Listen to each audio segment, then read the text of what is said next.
You can explain to me now. 100 is like 10. 10 is more than 100. And 1 is more than 100. And 10 equal to 100.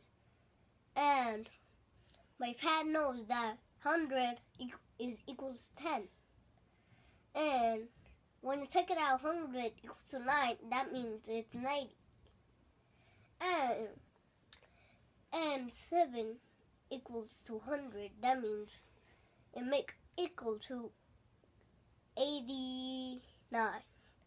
And 100 is more than 10.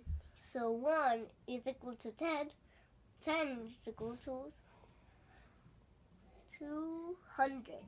And 100, that means that 1, 10, 100.